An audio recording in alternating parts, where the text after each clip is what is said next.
Well, good evening, ladies and gentlemen, and welcome to the late one. Um, this evening, this beautiful Saturday evening, and of course, you got a sneak preview. You guys got a sneak preview of my guest. I was gonna try to bring her in and just sort of say, and my special guest is. Damn, you guys got it. Well, anyway, it's good when people can get a sneak preview. Anyway, my name is SYLBOURNE SHOW, and welcome and thank you for joining me on the late one.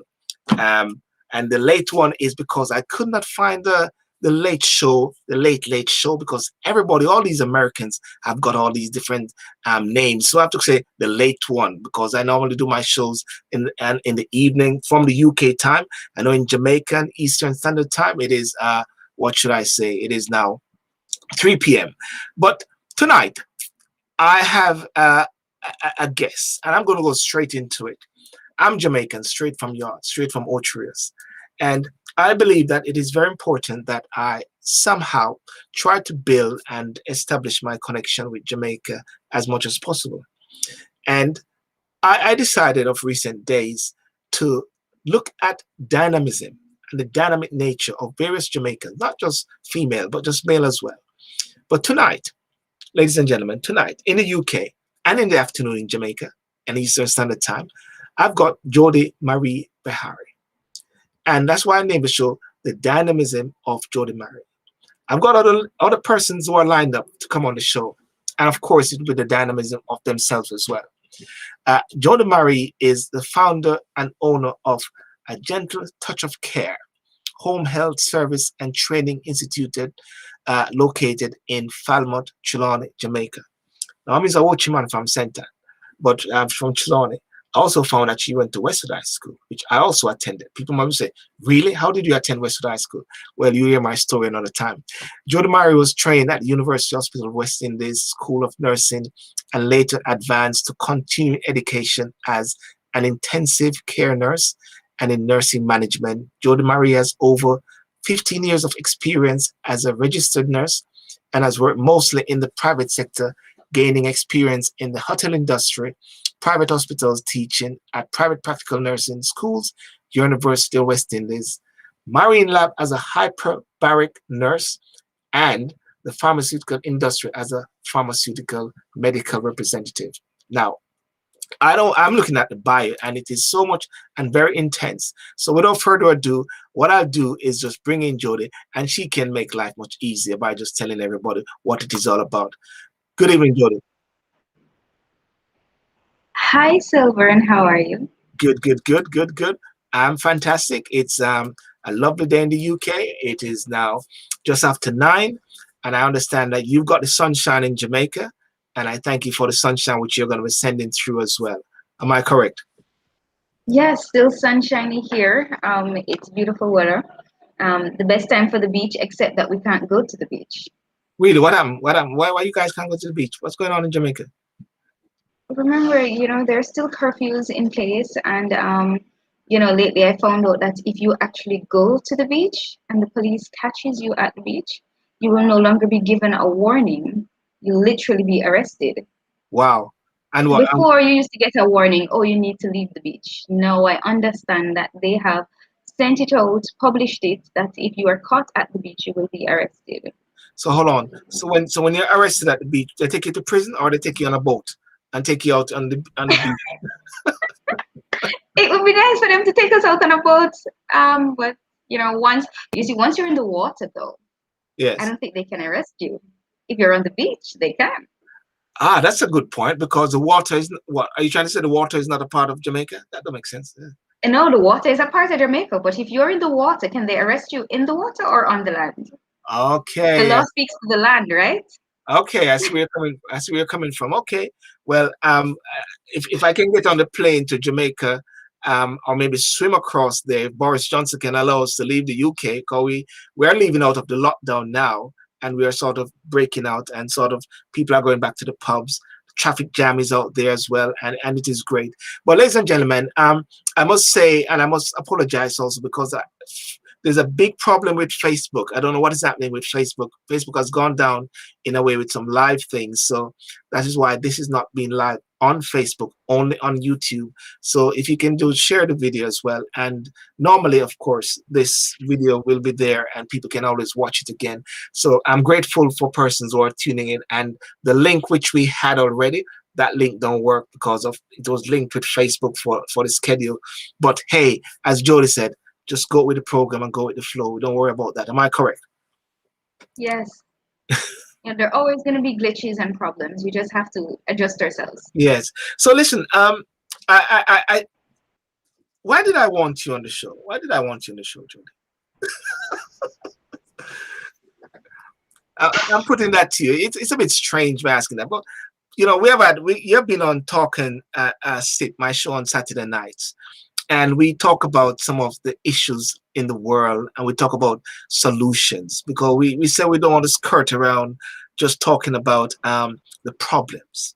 And that is why when I did the show as well, my show is not just talking about all the negative things and bad things in the world, but looking at the solutions and how we can have a positive mindset and a positive mental attitude to break through.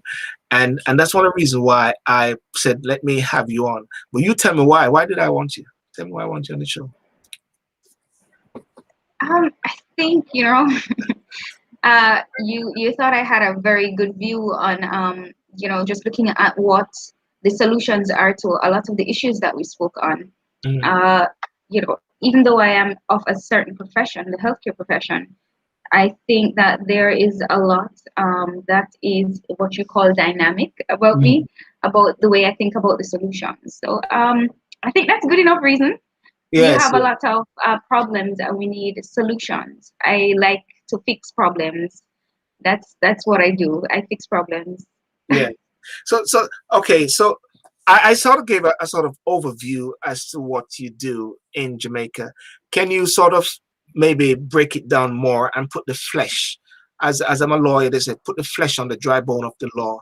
So sort of put some flesh as to who you are and what you do then, even though I sort of gave an overview. All right. So I'm in the healthcare profession. I'm a registered nurse. I have done a couple of years in the nursing profession. That literally chose me. I didn't choose it. And I'll explain that some other time. But for the most part, I have a private organization that offers healthcare and training. So the healthcare part of our organization is really offering mostly nursing services, but lately we've been adding other healthcare services that we do. So we offer nursing services to clients, firstly in their homes. So we take nursing to them. So when persons would rather not have their relatives be put in a healthcare facility like a nursing home, then we go into their homes, we do an assessment of their health condition, of their home situation. Yes. And we do a collaborative care, not just our suggestions, but what is it that the physician wants to see happening with your loved one. And we try and create a plan that helps them to live better, healthier lives and to increase their quality of life. Quality of life is very important for us at Agency Touch of Care because we believe that no matter what stage of health you are, you should be able to live a quality, some level of quality life, even to the point of death. What it is that you want to experience, what it is that you want for your life, so that people do not die suffering or having regrets in their lives. But that's literally what we do. So we go into patients' homes, we assess them, we make suggestions, we offer practical nurses to be with clients in their homes, even if it's for 2 hours a day, just to get them ready for the day to start, to 24 hours around the clock care. Now for the training school we train practical nurses to do the practical nursing course. So these are home health aides, certified nurse assistants, and we run this program in collaboration with Heart NCT Vets, which is the largest certifying body in Jamaica for persons with practical skills. And so we train them, Heart certifies them, and then they go out into the working world. Okay, that's very interesting. And what was it that made you want to do this profession, nursing? Are we getting a What led great to me story? going into nursing? Yeah, what made you? Yeah, what was the what inspired you to do that? All right, so it's not a great inspiration. It's an interesting story, but it's not a great inspiration. Actually, I wanted to go into farming. Farming. I wanted to be a farm girl. I wanted to own a farm. Still an aspiration of mine. But what happened is that, you know, things didn't go the way I wanted them to go. And so a good friend of ours, a family friend who is no longer alive, convinced me, to go into nursing. And she said, Jody, why not become a nurse?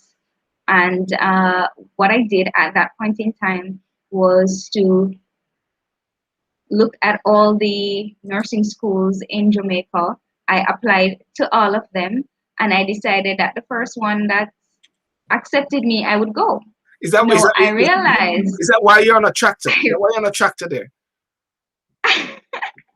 that's another part of the dynamic part of Jody-Marie. Uh, Yeah. and when I went into nursing school, it wasn't until I was in my first year of nursing school that I recognized that this is where I should be. Mm. Okay. Okay. Yeah. Now, That when I was in nursing school, my first year, I realized that this is something that is it's a natural part of me yeah. that I grew to love. I love this profession. I love it dearly.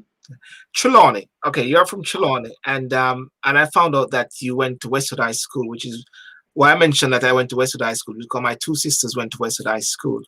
Um, How did you go to Westwood High School? because my That's sisters, that's something I'd like to hear. no, my sisters went to Westwood High School, so we used to go and visit Miss Mac, a lady named Miss Mac. I don't know if you know Miss Mm-hmm. Mac. We used to, when they have fair, we used to went to York Castle High School, and we normally go to Westwood as well. So we always go to Westwood High School.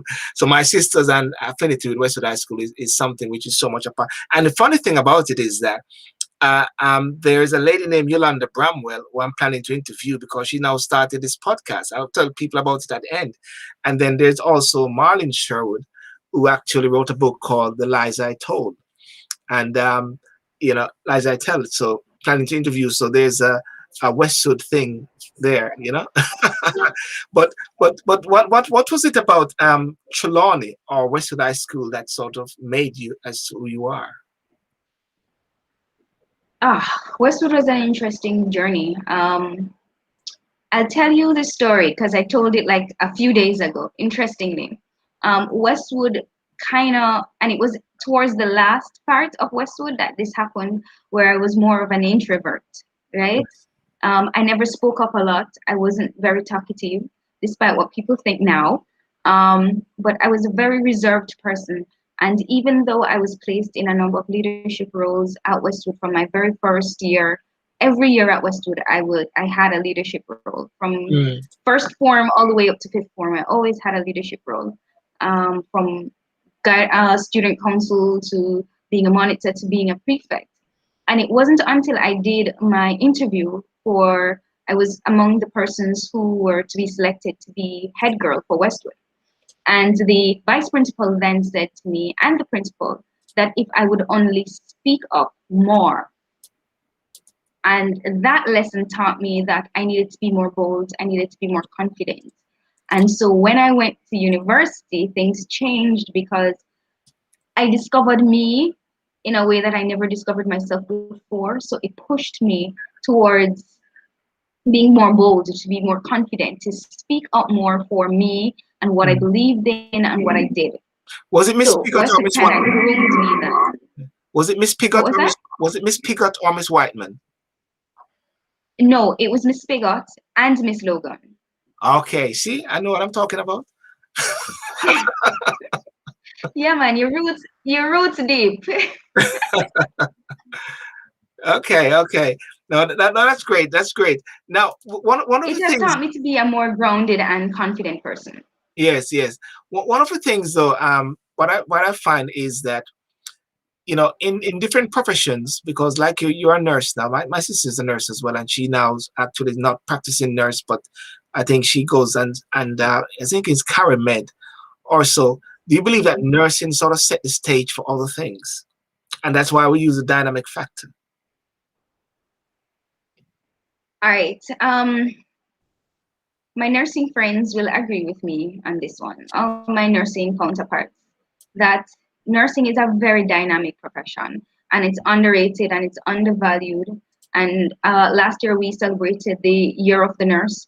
2020 was the Year of the Nurse, the year when COVID just created a rampage across the world. Yes. But it was the Year of the Nurse, the Year of the Nurse and the midwife, because there are persons who are midwives that are not nurses, but it's under nursing. It is midwives are nurses. And I think nursing is probably the most dynamic profession that I've come across. I've stated this before, that nursing is the only medical profession where you're required to know the job description of all, not just job description, you're supposed to know their jobs for Yes. all the other medical professions. A nurse has to know the job of the nutritionist. You need to know if they're writing the correct thing or not. The Yes. pharmacist, whether they're dispensing the right thing or not. The doctors, whether their diagnosis is correct or not. And if the treatment that they've written is the correct treatment or not in order to administer it. So nursing is a very, very dynamic profession, underrated, but a very, very dynamic profession. And I think we need to pay more attention to how we deal with our nurses locally, especially. Some countries understand the importance of nursing, nurses and nursing in their countries, but not every country does. I And pay want. it the respect it should be given. Yes, yes. As you mentioned about the dynamism of nursing, because in the UK here, in light of the COVID, the NHS National Health Service has been on the front line, and one of the mantra is um, protect the NHS, protect the NHS, protect the health service, because the health service is very crucial. In light of the pandemic in Jamaica and COVID there, what would you say have been the challenges, maybe nationally, but also for yourself, without going into too much depths? Or, I'll leave that to you. What would you say are the challenges for nursing profession? For the nursing profession on a whole, I do not know of the added, what should I say, the added bonuses, or if there is any that has been Yeah. given to nurses in the public sector. As I said, I haven't been in the public sector. I probably should ask that question. But have they gotten any um, extra incentive for working with in COVID, or working with these working added hours with added stress and added pressure? I know that when I did my ICU course, we got an extra incentive for working in ICU based on the fact that this was a high stressed area Yes. that we worked in. And when you work in the emergency room, it's the same thing. I don't know if nurses have been compensated in that way. Yes. I'll probably ask one of my nursing counterparts to give Mm. me that information, but it's something that should be done because they're working in more stressful environment and some of the times with less resources. Yes. And I don't think that they are given much thought when it comes on to the mental, emotional stress that they have to deal with, Yes. not just with the hours that they're working, but having to deal with grieving family members, Mm. the aggression, along with the other things they were dealing with before. I Yes. know they were always dealing with the lack of resources, and just the other day when I was watching the news, I realized that there were some nurses from the South region that had planned a strike because their deductions from their salaries were not being paid over. Yes. And so it discouraged them, because if their mortgages are not paying, if their taxes are not being paid, which should be paid over by the government, is not being done from a government level. Yeah. It speaks a lot to how they think of the nurses, Right. that they could just not pay and not inform the nurses. The nurses were not even informed. Yes. So do you believe then, by you leaving or the front line of that and creating a gentle touch of care? Because gentle touch of care is a level of dynamism, and you can explain a bit more now as to the training aspect, because you do a lot of training. It's a training institute, isn't it? right? But we do not train registered nurses. We train practical nurses, certified nursing assistants. In some area would call it certified nursing assistants or practical nurses. So practical nurses, nursing assistants, they work under the direct supervision of a nurse. Yeah. The government employs them as nurse aides, as ward assistants, as practical nurses in the government system to work. Yes. So they would work directly under the supervision of a registered nurse or of a doctor, depending on if they're working in a doctor's office, So or that's if they work in a private facility mm. under the supervision of a registered nurse. So that's a very critical area then, because the nurses, everyone works in tandem and works in harmony then at the same time. Correct. Right. So what would you say then? Is it a fair question to say what is it that you liked least within this particular area, or what do you say what you love most, what do you like least, if anything, within the nursing fraternity, if that's the right word? Within the nursing on a whole, Well, within the profession, yes. What do I like least? Delivering babies. I passed out, I vomit, I do delivering babies is just not my thing. Give me an accident scene any day, give me a patient who's dying any day, give me cuts and bruises to deal with and all of those things, I'm fine. But delivering babies, not my thing. Okay. I'm sorry. I will teach, I will lead, I will be in the trauma centers, I'll work hurricanes, I'll work disasters. Give me a baby to deliver and I'll probably wet my pants. So therefore what we're saying is that if there's a big accident on the road there and there's a lady who is about to deliver a baby, what are you going to walk past? I don't know what I'm going to do. That's the thing. I don't know. It's been so long because I've avoided it every area of my journey. I've just kind of just take a U-turn. I don't know.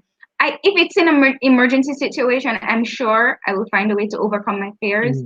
But it's difficult for me personally.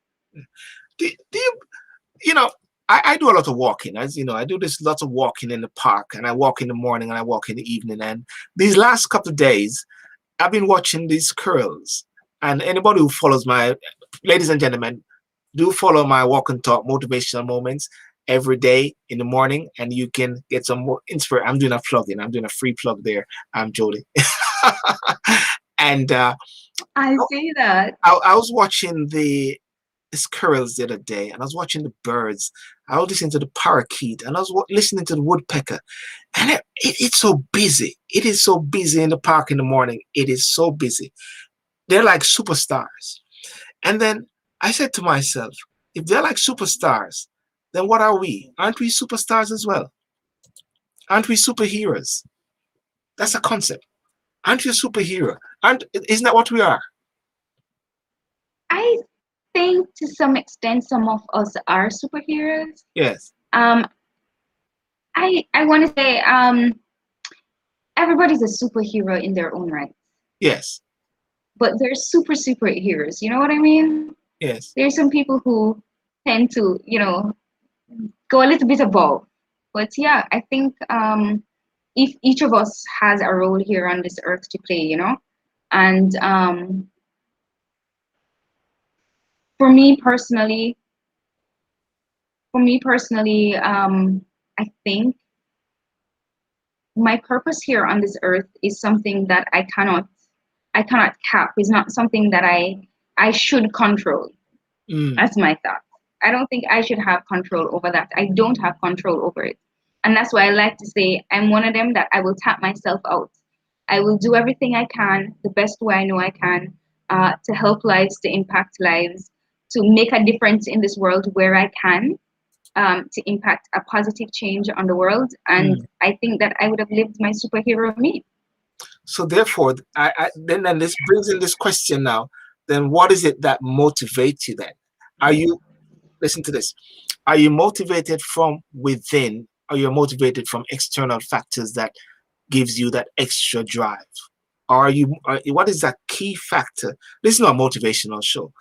And ladies and gentlemen, if you're motivated, write something down. I mean, thanks for those who are joining in now. Let me hear your comments as well. What do you think about Jody? Is she motivated? Are you motivated? Yeah. What is it that motivates you? Whether All right. inside or For me, external? Yes. okay. Are we having a delay? Sorry. Can you hear a delay? Is there a delay? Yeah, we're having a bit of a delay. Okay, no Yeah. problem. While you do that, I'll do a reset at the same time. Just 1 second. I'll just do a quick reset. 1, 2, 3, and we get that.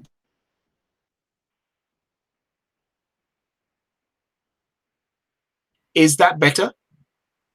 Is that better? Yes, Okay. better than before. Okay, go for it then. Boom. All right. So, me personally, I am motivated by understanding what my purpose is on this earth, and it's going to go back to what I just said because that's my greatest motivation. I know for some people, different things motivate them, but for me, is understanding the reason why I'm on earth and being able to fulfill that purpose. Yes. And that is the drive that I use every single day. I tell myself I'm given a new 24 hours. What am I going to do with this 24 hours that I'm given? And what is it that I want to do that will make a difference in people's lives? It will be seen in my posts, whether on Facebook, on Instagram, on LinkedIn. I will post something that is motivational. I will give a message to someone, everybody I come in contact with, whether it's my students, whether it's my clients, whether it's my patients, whether it's my nurses, my children, my family. I always find a reason to get up every day and go.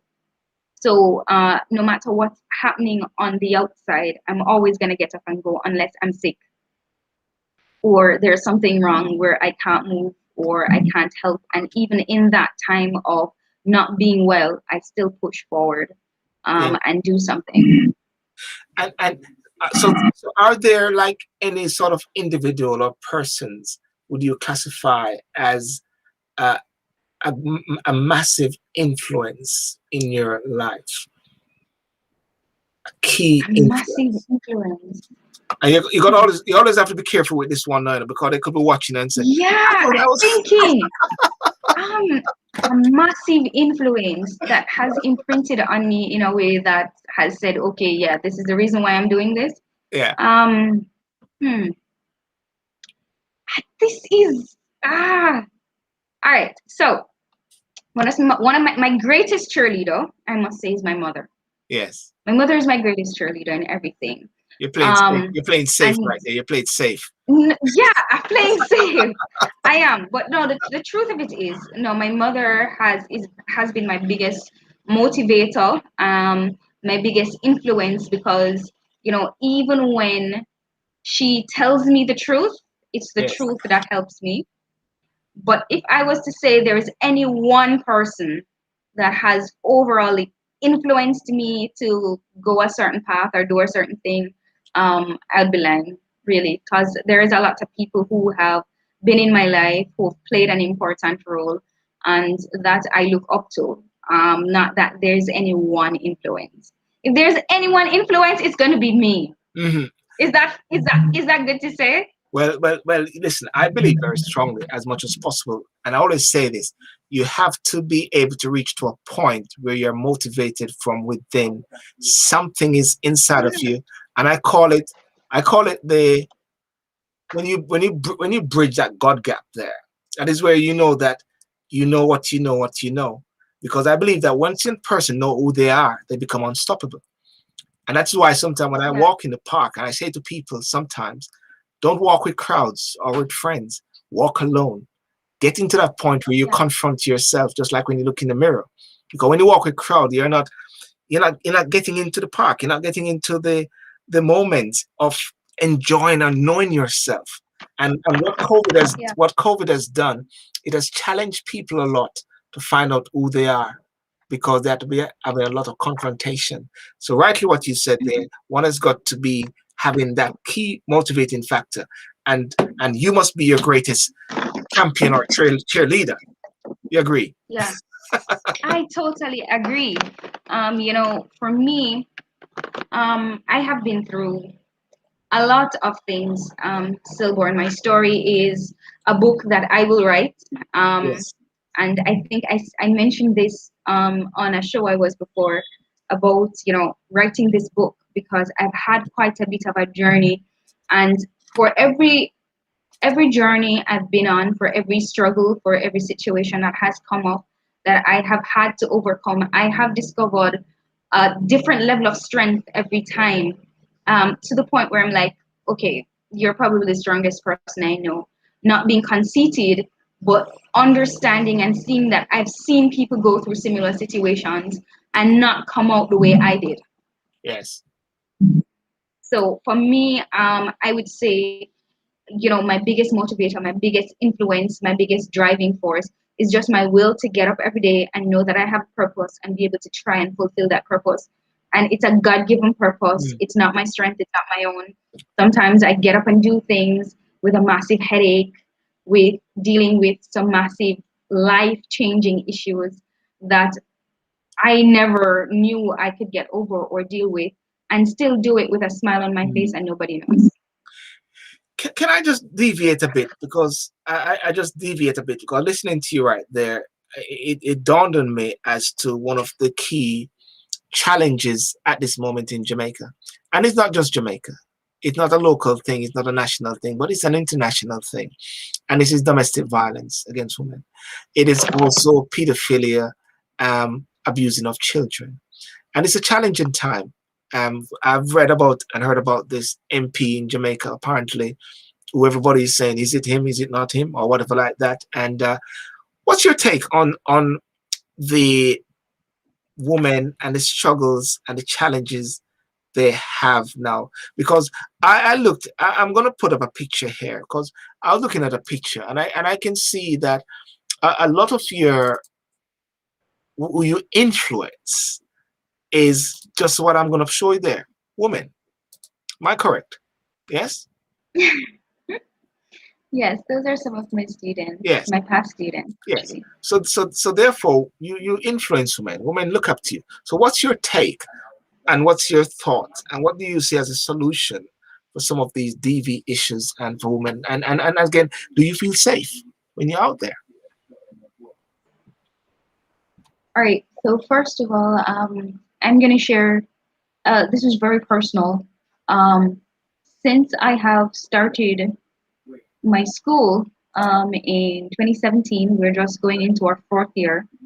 I have seen a number of things, right? As you put up that picture, it's sad to say, but at least one or two persons in that picture would have experienced some level of violence, domestic violence, caused by a loved one, a family member. And it's interesting that for every batch I have had to deal with persons who've been abused, hurt, left Mm. homeless as a result of um, domestic violence. I've had to, at one point, shelter a mom and her two kids Hmm. just because she was being beaten. And you see, I getting emotional. Yes. All right. Because she was being beaten and thrown out of the house in a relationship, like literally thrown out. Yes. I had another student who came to my office with bruises and her face swollen, and this is because of another abuse from, domestic violence. I've had a student who has attempted suicide in my building at school by jumping off a flight of stairs. So it becomes personal for me, right? Yes. Because I've had to deal with it in the last 3 years, just the last 3 years of my school being open, not understanding how deep this was or how close it was to home. And Hmm. so when you have persons who are around you who are dealing with domestic abuse or dealing with violence in their homes or their children being abused, it plays a more important part in your life because you get to deal with it face to face. Overall, though, I think, and I've said this in our sip and talk, that we have a real social issue that needs to be dealt with, and it's not just our men who needs reculturing; it's also our females. males and females alike, the whole population needs to be recultured, re-socialized as to what is it that how we should behave as human beings, as Yeah. men and women in a relationship, how to deal with simple issues like communication and communicating effectively, and Yes. being honest. Just be open and honest about what you want and what you don't want, Yeah. right? And I think that has led to a lot of the things. Women are not, some of the women, they lose their self-confidence because of the influence that the men in their lives have over them.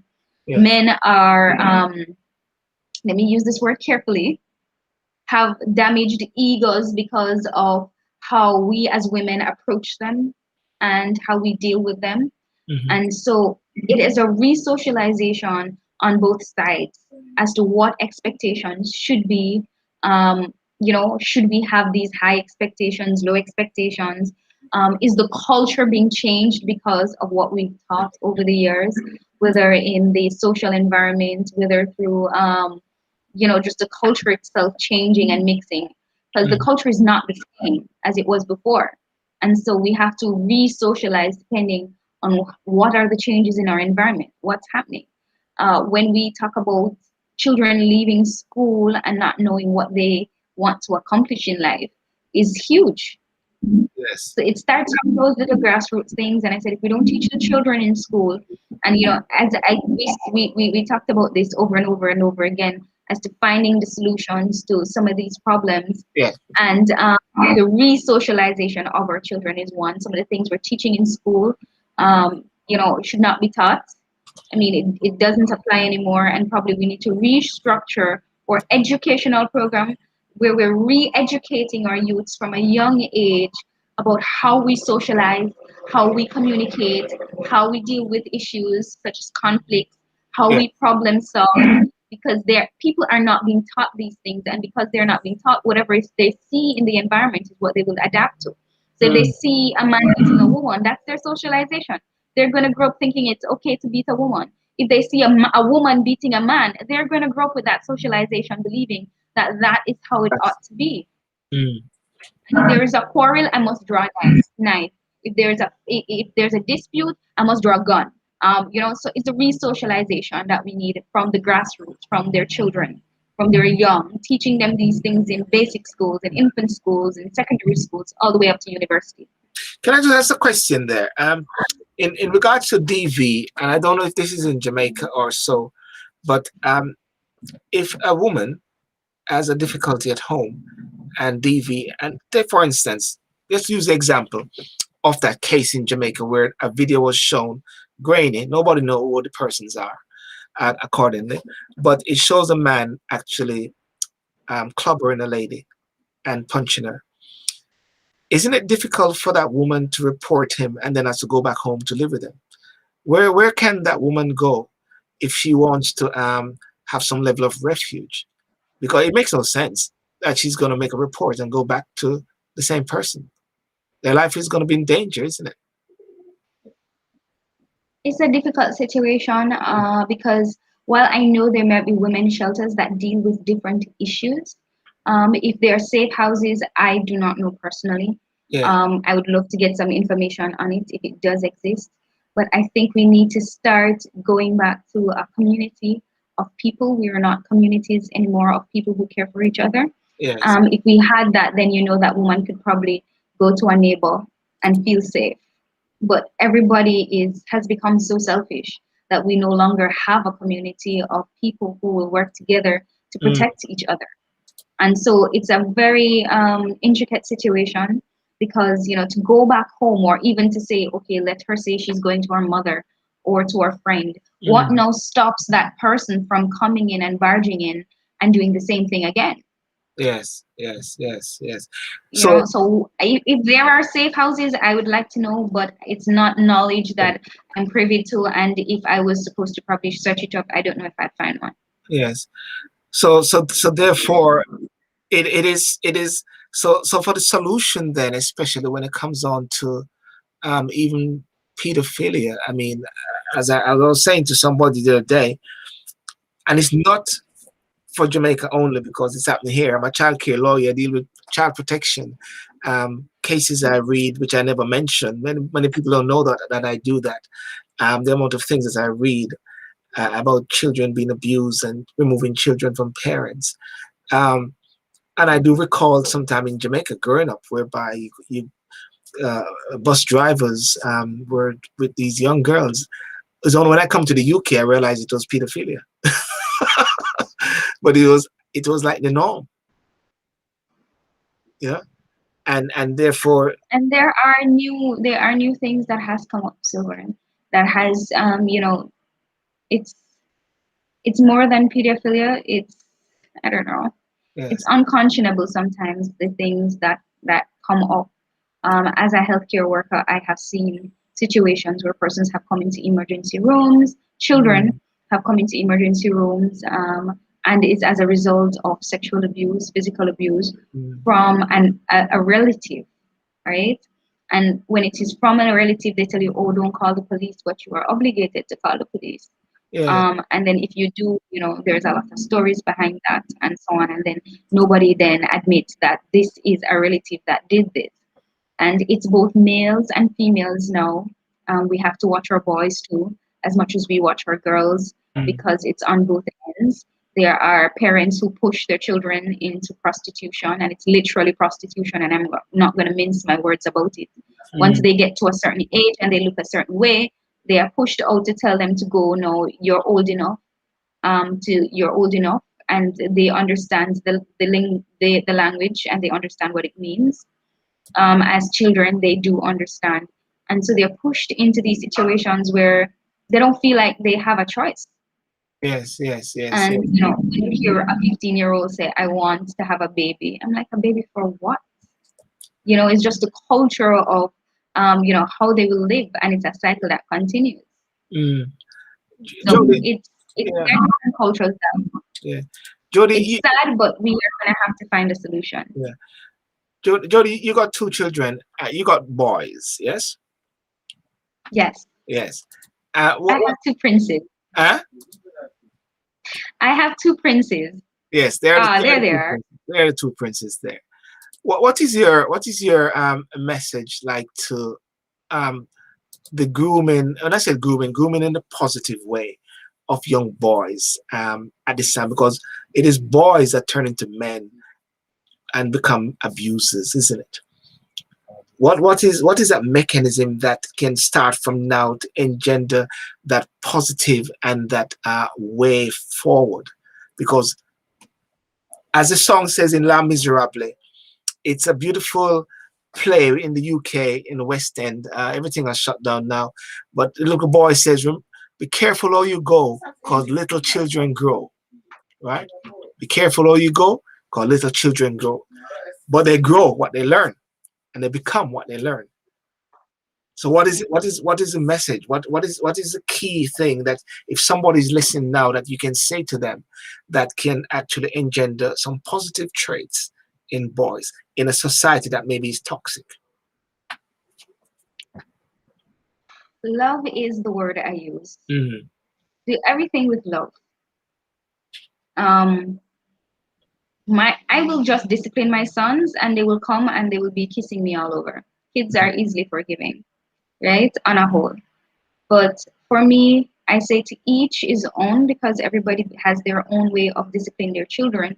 But if I would say there's something that you can do to, change the whole structure of how our boys become men, is teach them, as I said, from a young age. My 9-year-old cooks, and he's a great chef. My boys go out in the garden and pick me flowers. They understand how is it to respect a woman and not hit her, because it is not right. And we talk about this, and if they do these things, they're seriously disciplined. We talk about respect, mm, and though they often don't obey me sometimes, um, they understand that it's important for these things. yes. My sons have been taught that things are not just given to them, And right? Just freely, because for everything in life, you have to work towards. and And I usually have a reward system for my kids. I don't know if it works for everybody else, yes. but a reward system is good. Understanding that, there are behaviors that are acceptable and behaviors that are not acceptable. And, But if you, and Go ahead. No, I was just saying, and one of them were having you on the manners a while ago because they're making sure that your Wi-Fi, your links for the show was in place, isn't it? Yeah, he checks up, giving them responsibility from a young age. Like I said, my 9-year-old, he's a great chef. And this is because I used to spend time baking with him every Sunday Yes. and cooking. He grew up in his grandma's kitchen too, and Mm. his grandmother is a chef. Yes. So things like that. Understanding that it's important to clean the bathroom when you use the bathroom is a Yes. simple thing. Yes. Well, it's great, and thank you so much for coming on tonight. But before we go, I want to just ask you a couple more questions, and that Sure. is, where is a gentle touch of care is going? What's your plans for a gentle touch of care? I mean, what's your next move? What's the next move? All right. So I didn't mention this earlier, but we have opened an assisted living facility. Our hope is that we can help the elderly, and this is not a nursing home really per se. Yes. An assisted living is more common probably in the US or in some other countries, but it's Yes. more like a living facility where the elderly can feel at home. Even if their relatives think they're not safe at home by themselves, they may be Yes. suffering from dementia or different type of dementias such as Alzheimer's and so Mhm. on, or the relatives lives overseas and are not living in Jamaica, but their relatives are here and they don't want to leave them at home alone. So we have an assisted living facility, and we're hoping to expand that in the next Okay. coming years. We're just at the ground level, and it's taking a lot of work. I don't sleep really, and we are hoping to just take the business to a next level. We Yes. are now a gentle touch of care home healthcare services.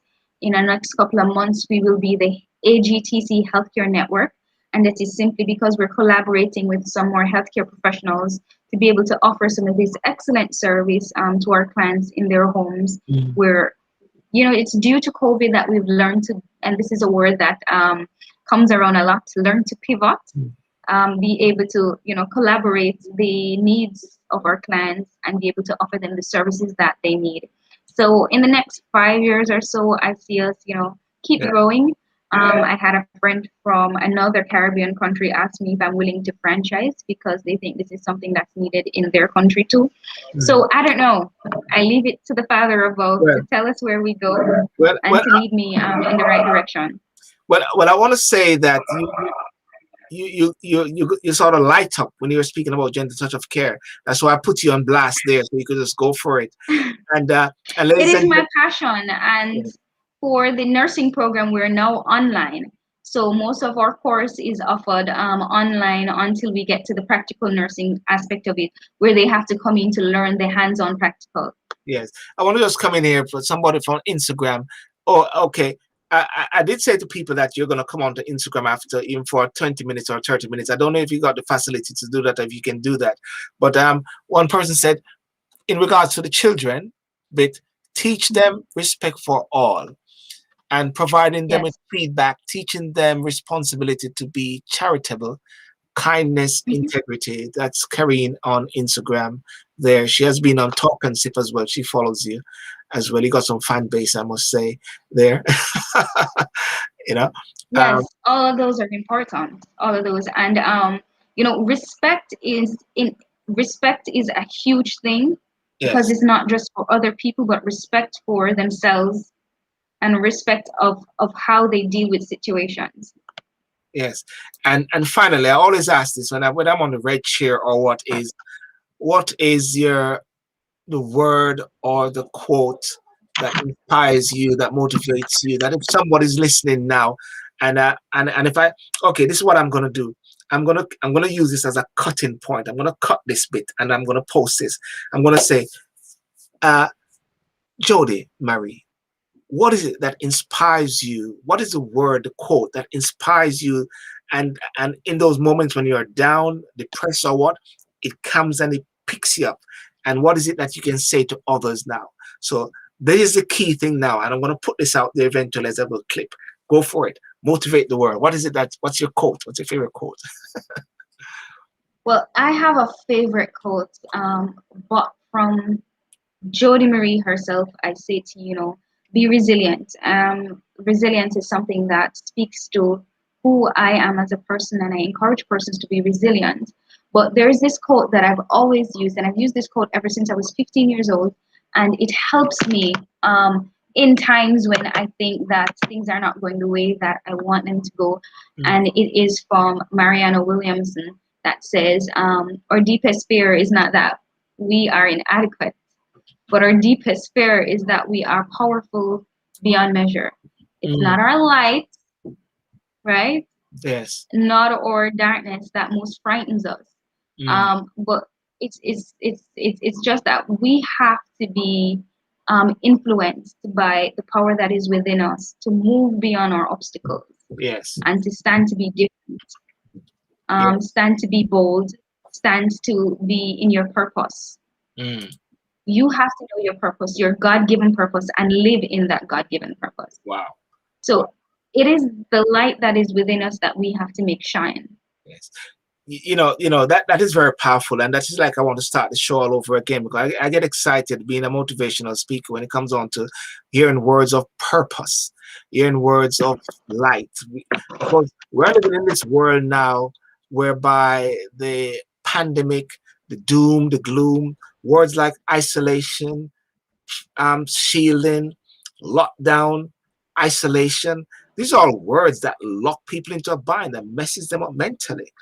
And that's why I say at this crucial moment, it's a time where people have to understand who they are, knowing their purpose, knowing their destiny, that whatever they found during this period of the pandemic, whatever they found about themselves, they need to keep it when things get back to this so-called normal. I call it whatever that kept you sane during this time, keep it. Don't let it go. Whatever that kept you sane. And that's what you talk about with the purpose there. That's powerful. Somebody said, Dr. Lord said, beautifully said. Dan Ellis says, go boss, great. Denise Clark, go my niece. So proud of you. Denise Clark's there. That's your auntie. She's making sure that you're behaving yourself. What can I say? Keep your text.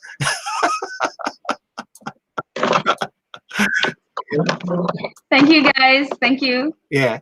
And so listen, what's your last word? What's the word for the world?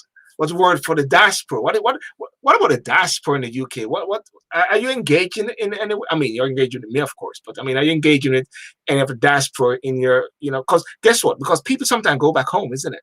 And I found that sometimes when people go back home, the health system which they're used to in the UK, they might not be able to have that quickness. Is that area you're tapping into? I don't know. For sure, because we have clients where their relatives are actually in the diaspora, and so we care for them.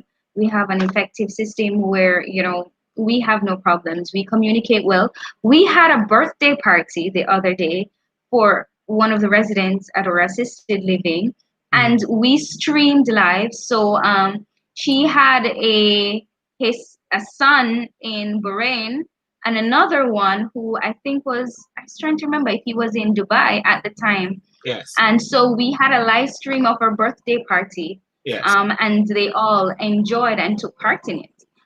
So we are going places with AGTC Healthcare Network, and we are hoping to go even further in the coming years. So yes, the diaspora is a market that I would like Jamaicans to know that if you're coming back to Jamaica, we have a collaborative approach where we can work with clients and your physicians and your relatives to make sure that they get quality care no matter what stage of life they are. We aim for the best in quality of life for your relatives and the best in healthcare. Fantastic. And finally, what the backside is this? Wait up on the chuck. What's going on here? That's me working on a project. I tell you, farming is a part of the foundation of what I wanted to go into. Yes. So I diversify. I'm not just into healthcare anymore. Yes. COVID has taught us that we can't stick to one thing. And so there are different aspects to me. And farming is one of them that I'm totally into, that I totally love. And that's a future project I'm working on. and we're getting places with it. Well, we did discuss that with the principal of York Castle High School, which I used to go to, with my classmate in school, where we talked about planting um for what you want, not just about selling it. Because I've got a mate on my street here. He's from Clarendon, and he's got this plot of land. They call it allotment in the UK, and he, Yeah. he plants a lot of things, man, cabbage and all those sort of things. I'm going to have to do something in my back garden. And then my niece in Jamaica, she got a plot of land which maybe was known to her. She's a teacher, and she showed Yeah. these food, these peppers, and these beautiful things. And we spoke about this, and I know we got to wrap up now, but we spoke about this, whereby we said, if every Jamaican can get a plot of land and just farm, just for Yeah. You yourself. know that, Yes. Stillborn, do you know that in the first couple months that Jamaica was on lockdown, we Mm, became almost self-sustaining. I don't know if persons know that about our economy. mm, Almost self-sustaining, and it's wow. when they opened back um, our borders that things started to look iffy, because we had Yeah. enough to feed ourselves, to the point where farmers had stuff wasting. Yes. Yes. Yes.